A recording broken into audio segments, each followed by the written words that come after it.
Hey guys, welcome to this week's podcast episode. And I've got Paul Graham for you coming out of Austin, Texas. And he helps investors turn their finances into joy with habits and systems that align with their ideal life. He's got a amazing background, amazing entrepreneur investing background. And I'm really happy to have him on the show to share his experience and wisdom. So Paul, welcome.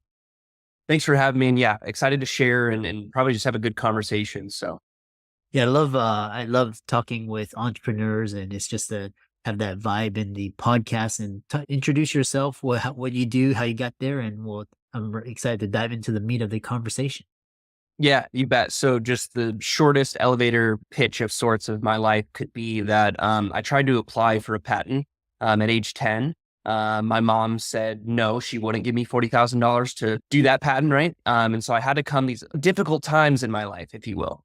At age 18, I had a residential exterior painting business that I ran for about 2 years, graduated college early, went into commercial real estate software sales, and really found a love for real estate. I then became a commercial real estate broker and realized I didn't want that noise. I wanted to invest in real estate, not be around these buyers and just these companies that just didn't know what they really wanted. And what I want is I did want to help people. And so I ended up becoming a co-founder of a company that built an algorithm to help entry-level professionals, grew that, ended up being a product manager for about 7 years, and really found that I'm amazing at connecting people to capital.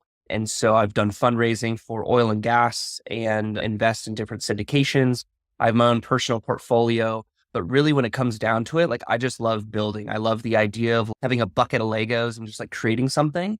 And so one big thing I've been focused on is helping product managers being connected with Series A and C type companies to just build. Anything of just trying and building and failing has just been what I've done over my career.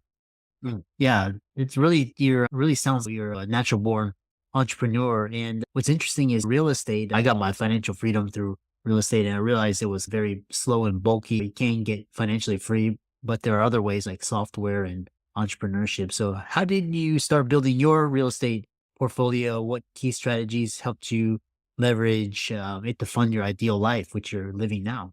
Yeah, certainly. So I would say initially it was like vision, perspective, and education first, right? Because then I could understand what asset class do I want to go for? How would I go there? So I went a very W-2 route. And so I was able to double my W-2 income in 4 years, saving 40% gross salary, right? Not after taxes, but just like gross. And so that really propelled house hacking, buying, just waiting, using appreciation, leveraging, 1031 exchanging. And then now I have a portfolio of some short-term rentals. I own some land and I have a long-term rental in addition to some syndications. And the other thing I found, again, with that kind of mindset piece is I recognized what type of lifestyle I wanted to have. So I really love wake boating and wake surfing, right?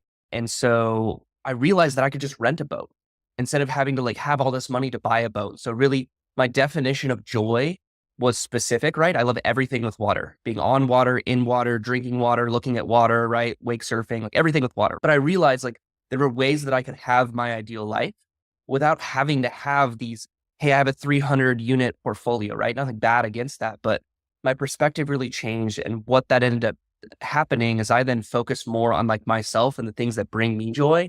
And I truly found the most joy when I put the most amount of work, effort, and interest in myself, not just I got to travel this many times a year or do these things or have this stuff, but really find that within myself. And that really just changed like what was my leave number and what does that lifestyle look like?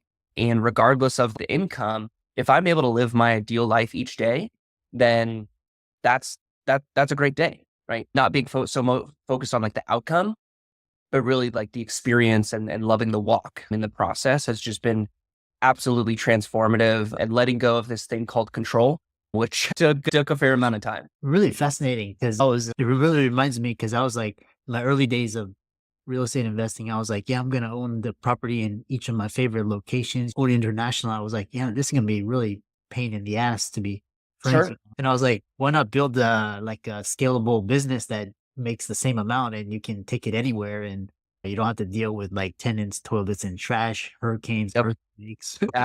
Insurance. Yeah, for sure. And that's one big, I got this piece of perspective a while ago that I'd love to share. It's from Jamie Gruber. So Jamie Gruber is one of the guys who helps run GoBundance, right? So GoBundance is a mastermind to help you live your basically like ideal life holistically. And he gave this perspective of what kind of problems do you want to have, right? What kind of life do you want to live? He raised funds for a bunch of multifamily deals. And he then has those responsibilities. It has to have that knowledge and have to have that thing. Like if what you're doing to build wealth doesn't fundamentally align with the direction you want to go, then there's that conflict, right? And that's going to be even more resistance for you to even build wealth because it's just going to constantly resisting your life. I have a number of exercises on my website people can download if they want of just like a solo weekend, a 3-year vision, a eulogy, right? These type of things that really give us the ability to recognize like who we are and where we're going and what we truly want, and then go build the buy box and then invest. I love short-term rentals, but every other day, basically, I get a message if something's wrong or needs to change. And so that then has been challenging in my ideal life. I could just go invest in short-term rental portfolio syndications. I could do it with a partner. I could do a completely different asset class. My point is just because I love or have an interest in something, like you love traveling and being around the world, like I love that idea. And how I then take that is like, maybe I go get a Marriott Vacation Club membership, or maybe I figure out how to credit card travel hack and then go to places of the world or meet people internationally and I just go stay with them. There's all these different ways to have that same result. I just found initially in my life that I really felt it was like I had to be that millionaire and make the 200K a year type stuff in order to have some of these things. And that's where this idea of the investor's guide to joy and the brand I have has really been just such a fruitful thing because it's maximizing income for impact while learning and exploring like your own joy and what that's really doing. Yeah. We touched upon this in our last two exchanges, and what you're describing is the wealth trap, and you talk about feeling lost in this trap. What are common signs and how can people escape it? Yeah, the big thing I found is, yeah, just like understanding yourself and like what you're actually going for. There's a fascinating concept of investing for returns, right? Investing for like community, right? And then also as a faith type of individual, like investing for eternity. So it's maybe not just buying that multifamily property and raising rents and like gentrifying it, right? Maybe it's only a portion of that, right? But you recognize that you're able to really pour into the community and really help support humans, which is what really value add is helping people solve their problems. Just doing those things has really helped me again change how I approach things. For the person who maybe is in their W-2, a fascinating thought I've had is this salary helps me invest, or maybe this excess helps me reinvest into maybe a startup company I have. And I'm now my own venture capitalist in my own company, right? Like those types of things are, I believe, so much more empowering sometimes instead of, hey, I don't like this job. This isn't the best kind of stuff. So having that perspective has really helped me. There's been other times, honestly, where I've just been like, hey, I'm a consultant, if you will, right? Hey, you need me to do X, Y, and Z. I really want to do this other thing. Oh, you don't want me to do that? Okay. Then I will do X, Y, and Z. And you need that by Thursday? Great. I will do that Thursday. And so in some ways, not necessarily sandbagging it, if you will, but just like doing what's absolutely needed. And maybe not it's your best, but it's using then your other skills, talents, and times to do other things. The last thing I'll say is just there's a difference between alive time and dead time. And sometimes it's important to just wait and take things in. I was on a call with Brandon Turner, if anyone who's an investor, knows him. And he talked about how after he left Bigger Pockets, he was encouraged to not do anything for a year, just sit and be and not immediately change his identity.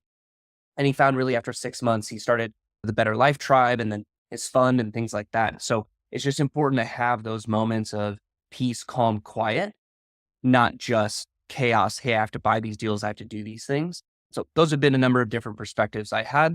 And then it's just doing it too. You can think all day and consume, but doing it actually moves the chains. Yeah, really fascinating. The other thing you touched upon, you talked about is surrendering control for success. And how did the concept of letting go of control play in your success? And how can listeners incorporate this mindset into their lives?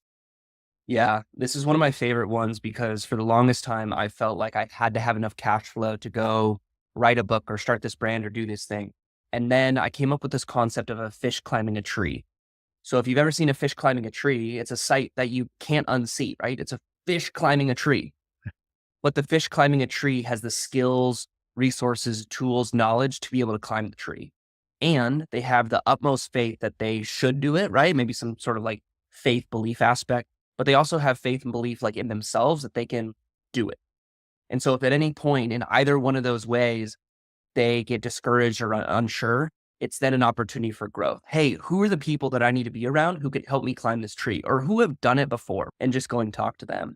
What then I found is by letting go of control, I'm more focused on like external like actions and just like loving the walk and trying and experiencing than necessarily me just being like, hey, no, this has to happen. You're my next customer. Like, why won't you buy type thing?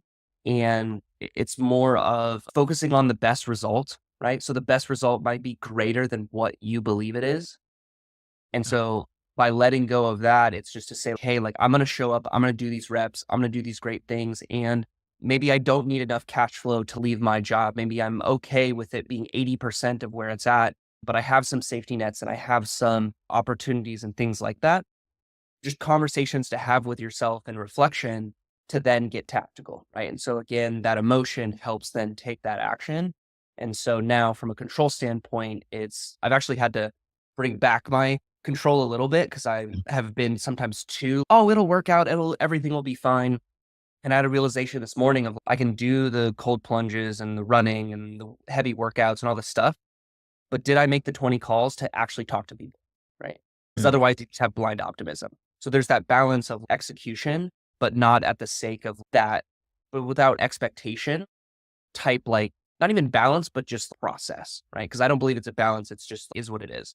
Less control, execute, have that sort of piece. Yeah. I think what you're touching upon is a lot of people, like we have a lot of doctors, lawyers, they're trapped. Like they got a mortgage, kid, they got a wife, they got student loans, and they think they gotta be like, have a 20, 30 million before they can stop things. And it's Yep. really amazing how little you need to actually survive and thrive. It's just the kind of this what we call control. Yeah. You mentioned creating habits, which is Yeah. interesting. What habit systems have you developed to help you align?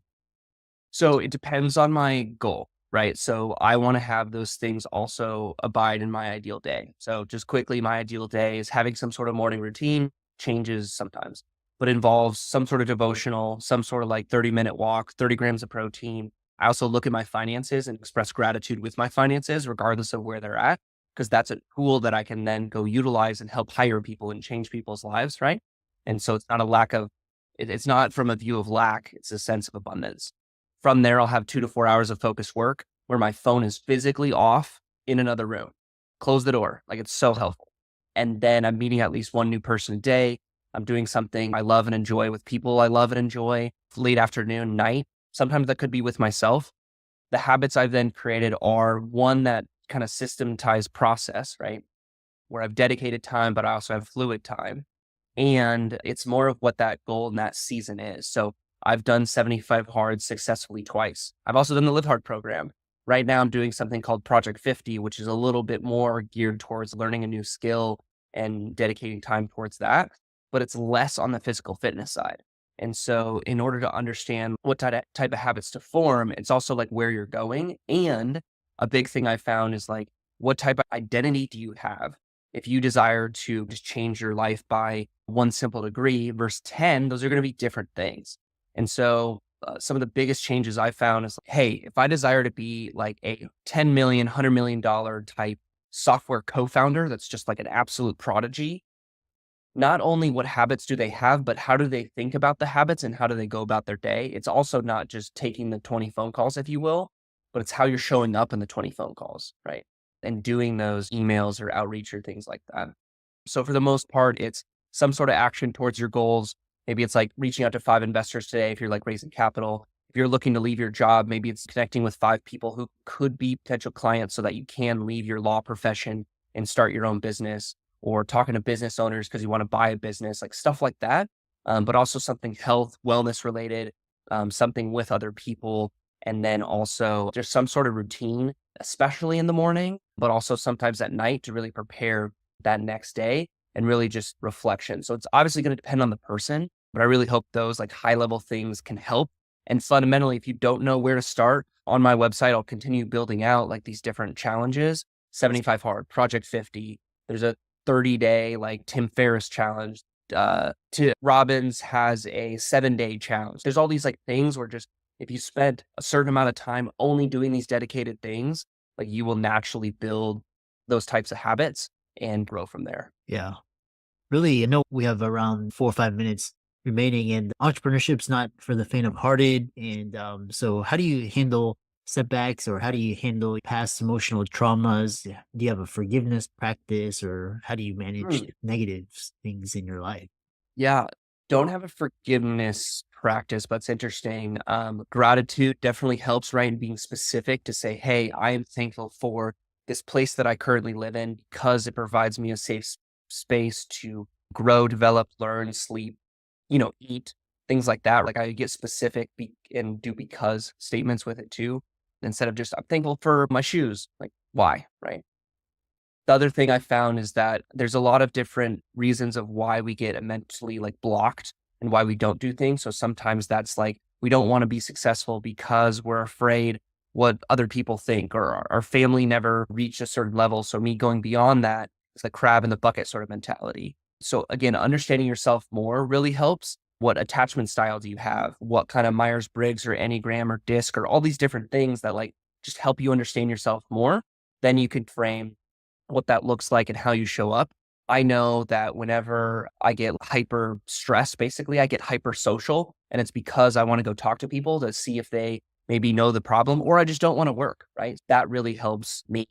And the last thing is something that I found interesting and something I watched and read about recently, where it's just this idea. It was from the Bananas, like minor league team that just do like fun baseball, right? And they're just like, we have a culture of failing. We know that from failing, it's the other side of thing. And really, that's just a sense of trying. And so it's the idea of having a thought, executing on it for a certain number of times, and then having a reflection point and then changing it. I have a podcast and I did about 30 episodes, and I recognized that how I was doing it is not how I wanted to continue doing it. So I changed it, right? It's not, I view a failure. It's just changing and tweaking and constantly iterating. So it's more of recognizing like how to be an entrepreneur is really just growing with the market and growing with your customers. And you're not really failing unless you're not trying. Then you can never say you were in the arena, if you will. So those things have really, truly helped me at different stages. And obviously having all them would help. Really, the fish climbing a tree is the last thing that really helps me. Again, is skills, knowledge, tools, resources, or is it just like belief type Mm. thing? So, and then you're just an entrepreneur, and then you just live your best life and kumbaya. That's how it works. Yeah, I love that. I really enjoyed this conversation, and the audience really feels inspired. And how can they find you, check out your socials, and so on?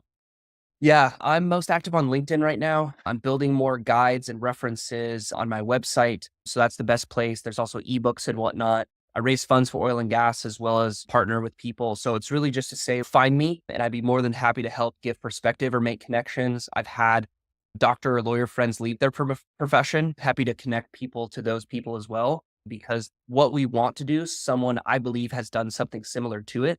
We just sometimes need to take action and support. So happy to provide that along the way at investorsguidetojoy.com, or like I said, on LinkedIn, Paul H. Graham. It's how I'm viewed on LinkedIn. Yeah, and and I love the name Paul Graham. It's legendary. Yes. Yeah, Um, I was tagged in the wrong post today, and it's just, wow, what an amazing opportunity for me to have different interactions or just laugh about it and be like, oh yeah, there's another person with my name. Let's go do great things for the world to benefit. yeah, awesome. Thanks so much for coming on, and really keep up the great work. And I'm really inspired. So thanks. Thank you. No, really enjoyed our conversation.